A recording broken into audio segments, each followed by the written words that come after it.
You will fail your way to greatness. Most people allow their fear of failure to outweigh their desire to succeed.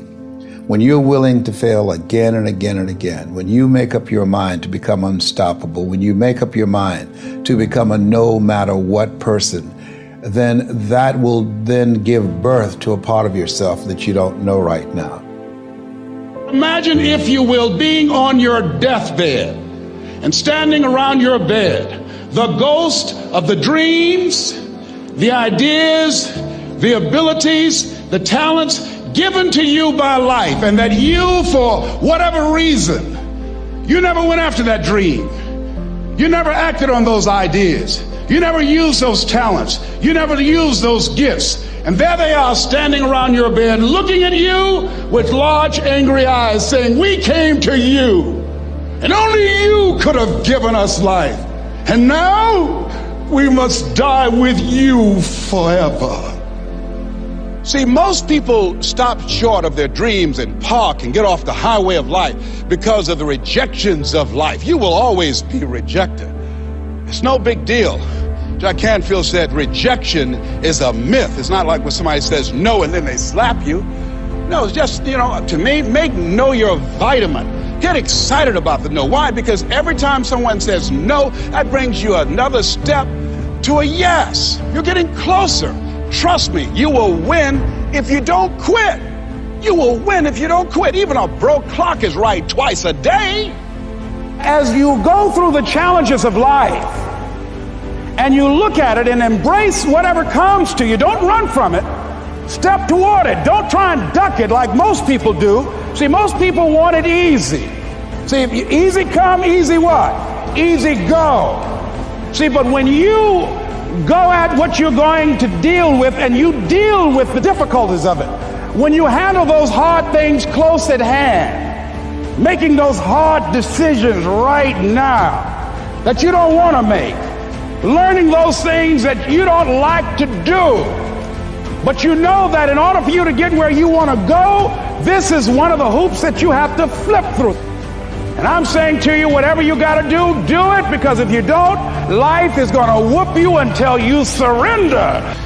You have something that you brought to the universe, and that if you decide that my life deserves my developing this what I do well, and becoming the best at it, and mastering myself, and seeing what I have within me, if you decide to drop your buckets where you are and develop your gifts, I grant you, you'll never ever be without. I grant you that your gifts will take you places that will literally amaze you.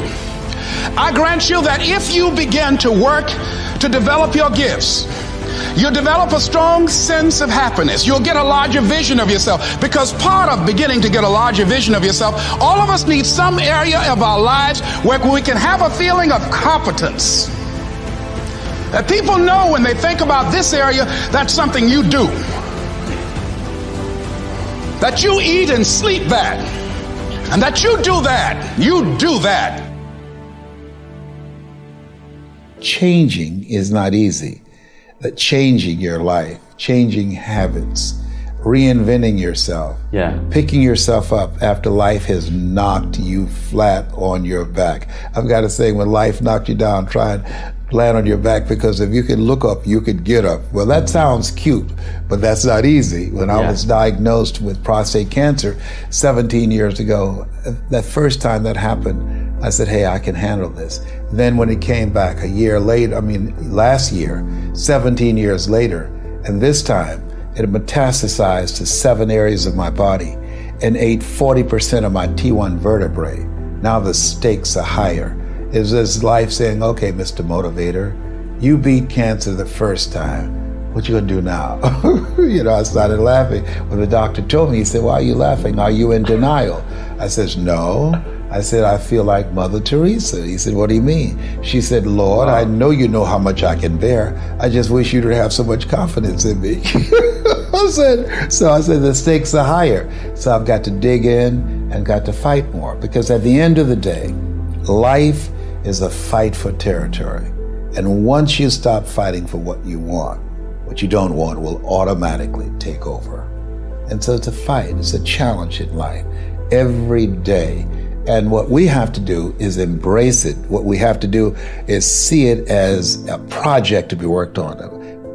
In life, you will always be faced with a series of God-ordained opportunities, brilliantly disguised as problems and challenges. And so I see even cancer as a gift, as a God-ordained opportunity. If you died today, what dreams, what ideas, what talents, what books, what music, what leadership, what voice will die with you? There are a lot of people who are biting their fingers in fear that they might lose their jobs. But there are few people who have decided within themselves, I'm going to make it. Some people aren't waiting to be cut. Some people are moving on their own because they feel within themselves, I've got what it takes to make it.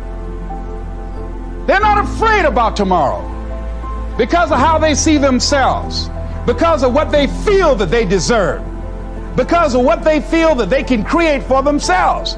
Because these people have decided, as they look at the future, as they look at themselves, there's a way. Where there's a will, there's a way for me to begin to create a way out of no way. And when you have that kind of consciousness, when you have that kind of spirit, nothing can stop you. Nothing.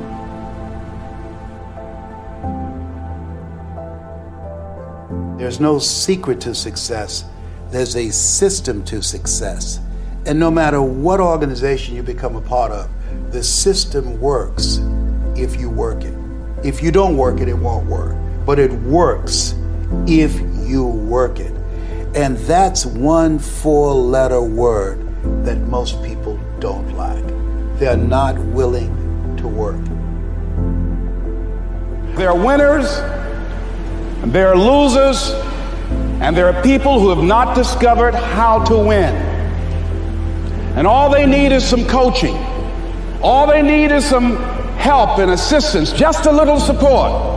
All they need is some insight or a different strategy, a plan of action to make some adjustments that will open up the key to a whole new future for them, that will give them access to the unlimited power that they have within themselves. That's all that they need. So what I want you to do is think about something you want for you, that's real for you, that's important for you, that will give your life some special meaning and power. And I don't even want you to say, I can do that. I don't want you to assume that. See, 5 years ago when I started out in this area, I would not have been able to make the mental leap that I would be up to where I am right now. I don't want you to begin to just psych yourself out. No. I want you to be able to say something to yourself that will enable you to maintain a level of integrity with yourself. That when you say this, even when you face tremendous setbacks, it will be a benchmark to keep you in the game, to keep you moving forward and experimenting and readjusting your strategy and your plan of action, continuously looking for ways to win. I think we have to reflect on, who am I? Why am I here? What drives me? If I died today, what 3 words would I want said about me if I died today? You know, what is it that defines me? You know, and how do I define myself? So I went to the next mode necessary to start talking to people and seeking and asking for what I wanted and leveraging relationships and trying to find out, how do the people do it that went ahead of me? How do they do it? And then what is it I need to do? How is it I need to train myself, to develop myself? What's the resources that will be required in order to make it happen? And as I start seeking out and asking questions, I started running into people who said, I know someone who can help you do that. And they helped me get connected with those people. Remember, we have so much energy that can take us so far. It's necessary that you hook up with some other energy that can take you to the next level. I hooked up with them. They said, let's go. I said, away we go.